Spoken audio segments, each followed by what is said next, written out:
Hello and welcome to another Doctor System 1 video, and today I'm doing a review of another Doctor Who comic book. This is one of the Titan Comics' newest sort of range, I think, from what I know.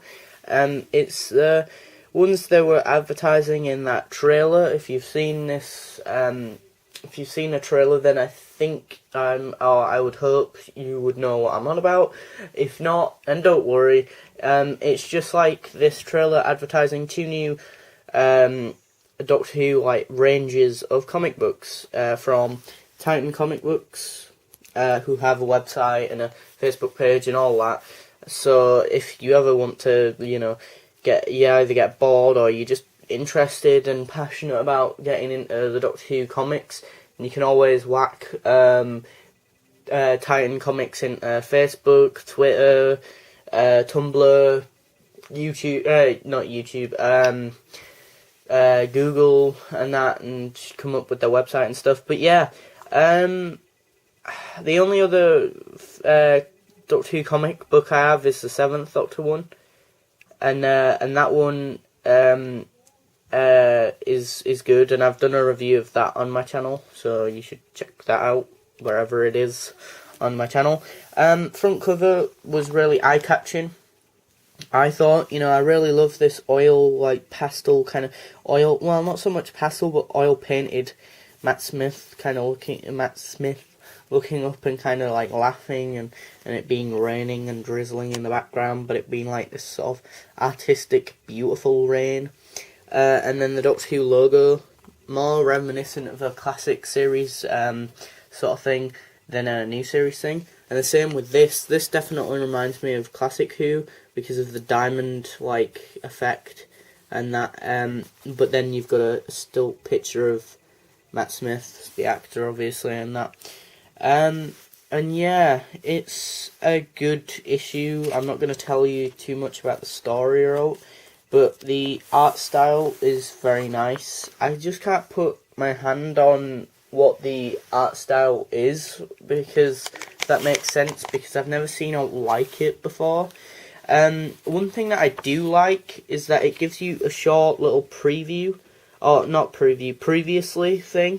So basically it tells you what happened previously, which I think is a masterful idea. I think all comic books should have these, previously bits, which are basically little short snippets of what happened last time.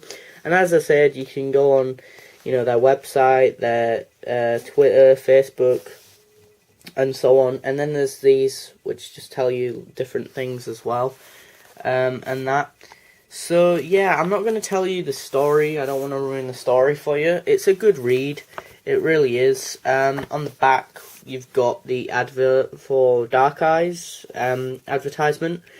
And I have reviewed that also on my channel, Dark Eyes 1, that's Dark Eyes 2, I haven't reviewed that, and that, but I don't actually own the Dark Eyes box set. It was one of us very kind friends who has been a big supporter of my YouTube channel for a long time now, and that, but yeah, he gave me it to review, Dark Eyes, not this, but yeah, I bought this for about £2.60, I think it was, and it's worth that. But I have asked the woman at It's a Trap whether or not she would get us in the sort of continuation, this the next issue basically from that Sylvester McCoy one, and that. And as I said in that review, really, I think the classic series would work better in a comic book format than the new series, because obviously each part of a story, or each part of an episode would be split up or an episode would be split up into parts. So you could have one episode or one story spanning 6 comic books, and that could be a 6-part episode, in the TV program. So and it works and stuff. And yeah, the story is good. It progresses well. It's I don't know if it would have built more if I'd got the previous comic to this one and then read this. I don't know if they're continue on like a lot, because as I say, with the sort of more new series episodes, when you start watching one of those, it's just straight onto a new adventure, like to Hyde or something to something like Journey Centre at TARDIS, two completely different episodes, One's like a ghost-like story, and then the other's like, a journey through the TARDIS and whatnot. So, yeah. What else? At the back it shows you quite a few different comics as well in the range, and it shows you Next Time, issue 3, and then it shows you all the alternative covers and stuff, and then it just shows you all these other ones. They also had that one which was with David Tennant on it, but I wanted to get the Matt Smith one because personally I prefer Matt Smith, or just I've gotten to like him more over David Tennant, but yeah.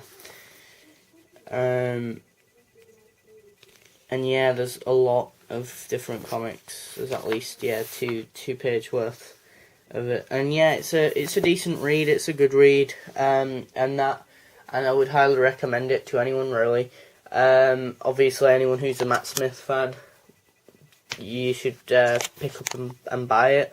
It is very colourful and that, which is a bit weird, and stuff. But I guess the colour palette in this comic book kind of works with Matt's Doctor, because he was a very light-hearted and kind of childish Doctor, which a lot of people don't like, and I think that's why a lot of people from David to Matt left, and also the fact that a lot of the fangirls and stuff. But yeah, it's a good comic book. It's a good read, and I highly recommend you go out and pick up this 11th Doctor comic book. Thanks for watching. Comment, rate, and subscribe.